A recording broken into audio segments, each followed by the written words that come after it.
Assalamualaikum warahmatullahi wabarakatuh. Kembali lagi dengan Pak Iqbal anak-anak. Pada pertemuan kali ini kita akan membahas tentang sikap peduli, melanjutkan materi yang kemarin dari pelajaran hidup tenang dengan perilaku terpuji. Kemarin kita sudah belajar tentang sikap tawadhu dan sikap tanggung jawab. Nah, kali ini kita akan belajar bersama-sama tentang sikap peduli. Sebelum memulai pembelajaran kali ini, kita akan membaca suratul Fatihah dan dilanjut dengan doa sebelum belajar. Ayo kita berdoa bersama-sama. A'udzu billahi minasyaitonir rajim. Bismillahirrahmanirrahim. Alhamdulillahi rabbil alamin. Ar-Rahmanir Rahim. Maliki yaumiddin. Iyyaka na'budu wa iyyaka nasta'in. Ihdinas siratal mustaqim. Siratal ladzina an'amta 'alaihim ghairil maghdubi 'alaihim waladdallin. Amin. Bismillahirrahmanirrahim. Rabbi zidni ilman nafi'a warzuqni fahman wasi'a. Amin ya rabbal alamin. Semoga kita diberi kelancaran dalam pembelajaran kali ini anak-anak, dan diberi limpahan ilmu yang berkah dari Allah Subhanahu wa Ta'ala. Nah, pada pertemuan kali ini kita akan membahas tentang sikap peduli. Allah Subhanahu wa Ta'ala telah melimpahkan nikmat yang begitu besar kepada kita anak-anak. Nikmat iman, nikmat Islam, nikmat rezeki, dan nikmat kesehatan. Ya, kita diberi oleh Allah fisik yang lengkap, alhamdulillah. Oleh karena itu kita harus bersyukur karena Allah telah memberi nikmat kepada kita yang sangat besar. Contoh nikmat mata, nikmat tangan, nikmat kaki, dan nikmat hati. Bayangkan bagaimana kalau semuanya naudzubillah kita diberi sama Allah kekurangan di bagian panca indera mata. Kita tidak bisa melihat keindahan Allah, keindahan ciptaan Allah, dan pokoknya kita tidak bisa melihat apa-apa anak-anak. Bayangkan dunia akan terasa gelap gulita. Oleh karena itu anak-anak, marilah kita perbanyak bersyukur, perbanyak rasa syukur kita. Bagaimana cara kita memperbanyak rasa syukur kita? Yaitu dengan cara beribadah. Ya, kita meningkatkan ibadah kita. Sholat wajib jangan pernah pedot, sholat sunat ditambahin, qiyamul lail dan lain-lain. Terus tadarus jangan sampai berkurang, kalau bisa nambah tiap hari. Nah, itu adalah salah satu contoh kita bersyukur. Kembali lagi ke sikap peduli. Nah, kita diberi hati anak-anak untuk bisa merasakan apa yang orang lain rasakan. Itu adalah arti dari peduli. Nah, ketika kita bisa merasakan apa yang orang lain rasakan, itu berarti kita sudah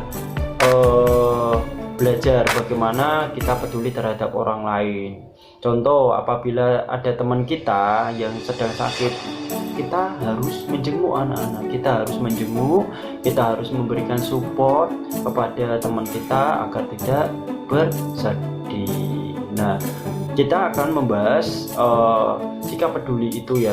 Peduli itu dibagi menjadi 3. Yang pertama, peduli terhadap diri sendiri, peduli terhadap orang lain, dan peduli terhadap lingkungan. Yang pertama, peduli terhadap diri sendiri. Kita harus peduli terhadap diri kita. Dengan cara bagaimana, Pak? Dengan cara kita menjaga pola makan kita, dengan cara kita menjaga pola tidur kita. Dengan kita menjaga pola makan dan pola tidur, insya Allah kita akan mempunyai imun yang kuat. Apabila kita mempunyai imun yang kuat, insya Allah penyakit susah masuk ke diri kita. Apalagi sekarang lagi zamannya corona anak-anak. Makanya kita harus selalu menjaga kebersihan, kita harus menjaga kesehatan agar tidak mudah terkena virus corona. Itu adalah contoh sikap peduli terhadap diri sendiri. Selanjutnya adalah sikap peduli terhadap orang lain. Nah, orang lain ini banyak, ada orang tua kita, ada saudara kita, ada tetangga kita, ada teman-teman kita, itu orang lain.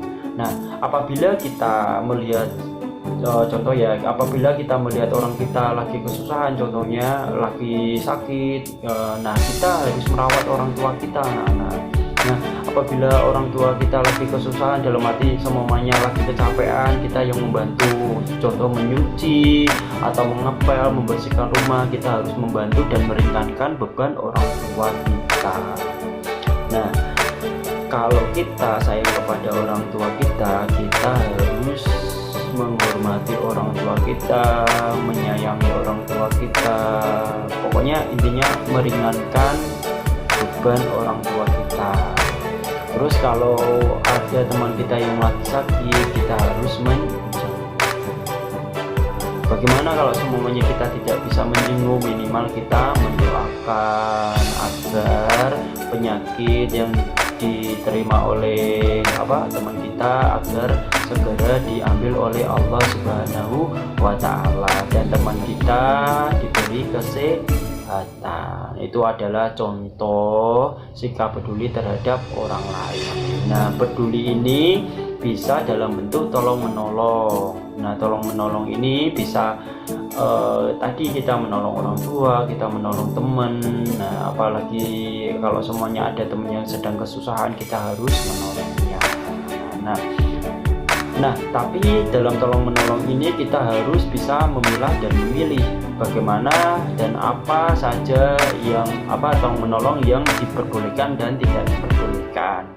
Kalau Allah Ta'ala fil Qur'anil Karim, A'udzu billahi minasy syaithanir rajim. Bismillahirrahmanirrahim. Wa ta'awanu 'alal birri wat taqwa wa la ta'awanu 'alal itsmi wal udwan. Shadaqallahul adzim.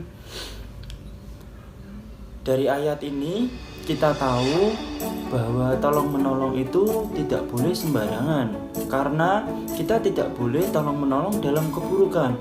Wa ta'awanu 'alal birri wa taqwa wa la ta'awanu 'alal ismi wal udwan. Dan tolong menolonglah kamu dalam kebaikan dan takwa, dan jangan tolong menolonglah kamu dalam perbuatan yang buruk dan dosa.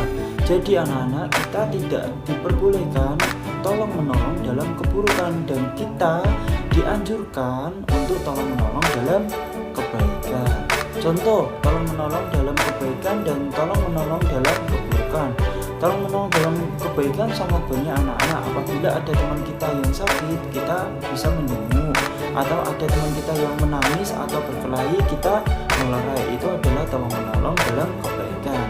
Salah satu contoh tolong menolong dalam keburukan adalah apabila ketika kita sedang ulangan atau ujian, ada teman kita yang tidak bisa mengerjakan soal tersebut, lalu kita dengan baik hati memberikan jawaban kita kepada teman kita karena kasihan. Itu adalah contoh tolong menolong yang salah.